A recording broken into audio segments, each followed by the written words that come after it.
berarti Kanjeng Nabi kudu piye? Berarti nek wis pedhot Kanjeng Nabi sampean dikongkon belajari umat, dikongkon belajar sholat 5 waktu kan dikai perjalanan sampai 50 rakaat toh, akhirnya dirampingkan jadi 5 waktu niku lho. Kan sampean wis tau pelajari, tapi kan makrifate kan mboten sembarep kudu kan kula riyen ya ngono, aku mbayangno lha iku engko terus munggah lapisan apa jenenge langit sapi itu ku piye ya apa langite tumpuk pitu ta piye ya. Kula mbayangno kaya apa ya langite siji sakmene terus kok tumpuk pitu ku terus piye Kanjeng Nabi dhisik munggah itu. Ternyata nyeritakno munggah lapisan-lapisan kesadaran. Lah sampeyan nek wis kok inni wajjahtu wajhiya lilladzi fataras samawati wal ard hanifan musliman wa ma ana minal musyrikin. Nek wis teko temenan berarti sampeyan wis teko makom Sidratil Muntaha. Lah wis pedhot temenan niku bae Gusti Allah. Berarti sampeyan wis tenggene makom Sidratil Muntaha. Berarti sampeyan nek Sidratil Muntaha, berarti sampeyan cara ndek donya iki awake dhewe setiap hari wis nglakoni alam ketuhanan. Terus sing isor sing awake dadi jaran, akhire iso dadi manusa temenan, sampeyan wis gak dadi jaran. Nunggal wis ngerti iso ngendhalekno piye bali awake dhewe enek bisikan ndek jero kon ngene-ngene awakmu aja percaya mbak Lisku ngene iki kula kandha ngandani sampean ala wong ku ngomong tok aja dikatekno iku perbuatan ra cocok sampean meneng-meneng makal kalih kula iku nek isone dalil ngene-ngene lho jin iku ya pinter dalil Pak sampean tangan makanya jin iki ahli Quran, ahli kitab, ahli hadis, ahli dalil. Makanya wong pinter-pinter dalil ngono kae tapi perbuatan gak cocok berarti dudur wong iku jek dikelabui iblis. Lah awake dhewe setiap hari kok iso ngendhalekno. Lah malaikat iki wis paham nek kelakuane jin. Makanya jin iki gak gelem sujud kalih Nabi Adam. Qala ya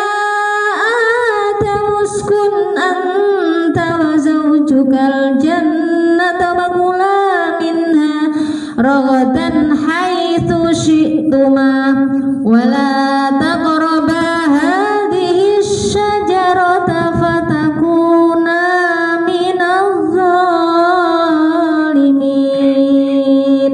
Seman buka tengene Al-Baqarah. Makanya jin sampai kapanpun gak gelem sujud tenggene manusia. Lah kenyataane manusia setiap hari dikelabui jin kok diturut. Akhirnya sampean jenenge gak gelem ngetutno ceritane pangeran. Gak trimo iku kok sampean kan kudune paham. Padahal bolak-balik dikandani. Gak trimo, jengkel, gregeten. Gak iso sabar duduhno sifate sinten?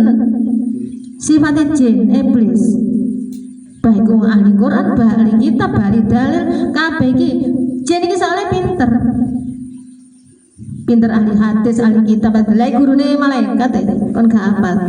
Lah awake dhewe dikei nur jin mek nur malaikat dikei awake dhewe dikongkon belajar iso ngendhalekno. Padahal malaikat ndek jero wis ngandani bolak-balik, aja diturut. Iki malaikat soalnya hafal dhisik gurune. Ngono. Jin iki gurune malaikat asline. Tapi jin iki bahasan wis kelebihan mek Gusti Allah. Rumangsa iso dadi sombong akhirnya malaikat gak gelem dadi murite ngoten lho. Lah menungso sing gak paham jin dikandani bolak-balik mbek malaikat aja ditutno iku awakmu terjerumus ning kono. Tapi kenyataane awake dhewe jek ngetutno padahal malaikat iki wis ngandani sing ditutno jin terus. Ya berarti sampean duduhno iku mang kelakuane kaya jin. Berarti awake cek dadi jaran durung menungso sejati.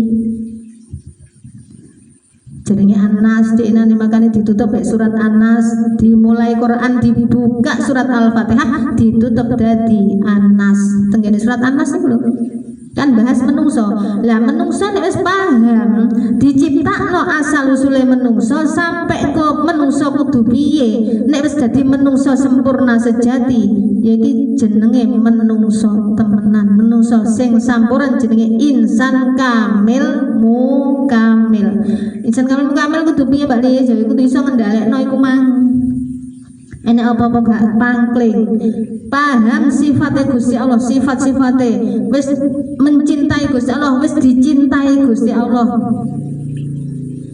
Terus setiap hari awake dhewe kan Gusti Allah karena Nabi Muhammad kan pun merintah no awake dhewe setiap hari dikongkon napa tugasnya menungso. Kan Nur Insan bersaksi dengan Nurullah kalih Nur Muhammad nggih to. Menungsa iki lho bendina kan nyekseni jenenge Nurullah Nur Muhammad. Ngene lho Pak, sampean kan dikongkon. Saiki contoh, Nur Insan bersaksi dengan Nurullah kalih Nur Muhammad. Bingung napa mboten? Iku jenenge syahadat sejati. Bingung napa mboten sampean? Nurullah kalih Nur Muhammad. Nur Insan ini nyekseni setiap hari Nurullah kalih Nur Muhammad. Sampeyan lampahi contoh. Ngaji wis, ngaji. Komah Nurullah iki merintahno, budal ngaji, awakmu nek budal ngaji engko nambah ilmu, iku dadi apike awakmu, sampeyan ku berarti wis nglakoni perintah Gusti Allah. Iki malaikat sing ngandani nggih.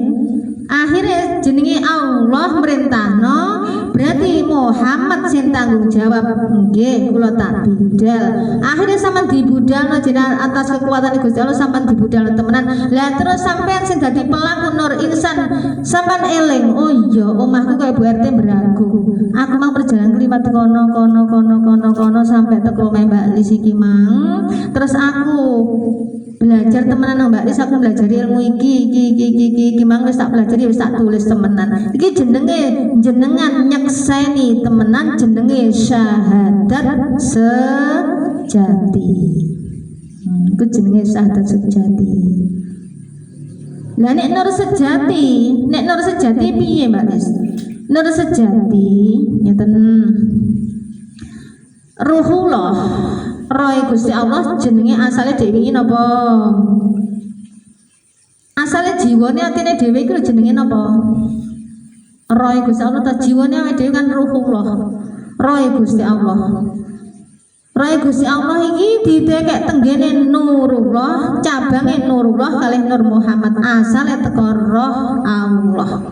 Roh Allah terus dilakokno dadi Nurullah kalih Nur Muhammad. Jadi jiwa iki selalu dikongkon eling nang perbuatan sing sae.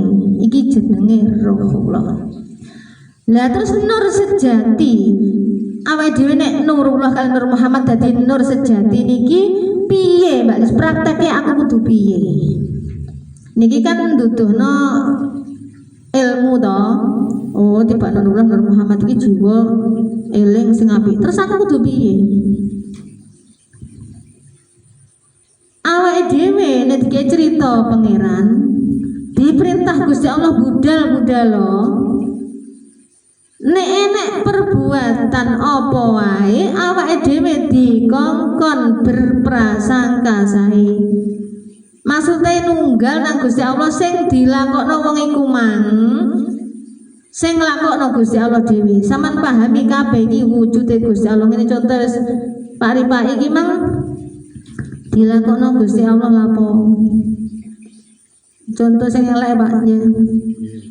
Sampeyan di tukaran mbek tonggo iku apa di fitnah tonggo. Di fitnah wong sing sampeyan gak nglakoni. Lah sampean aja kesusu ngamuk didelok sik wong iki mang piye critane. Lah wong iki mang diomongi wong. Nah, iki mang wong iki salah paham. Makanya sampean sing dianu aja kesusuan sik. Iki jenenge berbaik sangka sih. Oh, Gusti Allah ki lapo yo, kok aku dilakoni ditemokne wong iki. Lah nek wong iki mang dadi kan engko tak kandhangane. Kan dadi apik, engko iso dadi dulur, Pak. Ya wajar, soalnya sampean wong iki mah ya ora kenal sampean. Wong iki mang ya kena kabar iki mang ya gak jelas. Berarti sampean kudu jelas. No, iki kok dadi apike sampean. Oh, terus dadi apike iku mang tiba nang wong iku mang. Bingung asline yo pengen jahit no klambi. Contoh Pak Ripai. Akhirnya dadi rezeki sampean pasti Pak Ripai.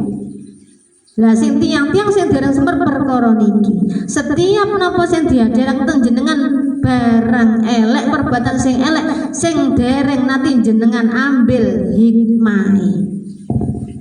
Mesti langsung ku ngene gak ero hasil engko piye. Samanteni to Pak dijeri menungso iki tugase nyekseni kalih ngenteni sing angel kan ngenteni. Lah jere awake dhewe dadi umat Kanjeng Nabi nduduhno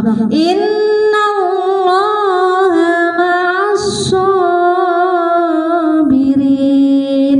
Jadi Gusti Allah seneng sing sabar. Kenyataane nenek permasalahan kudu gak sabar. Ngenteni tok lho gak sabar. Kesuwen Mbak ini semua ngomongane gak enak kok. Ya tak celatu. Makane nek sampean dadi umat Kanjeng Nabi mati nek gak iso tuwek. Soalnya nopo? Iki wae lho, enak apa-apa kurang sabar. Pun nggih setengah 11.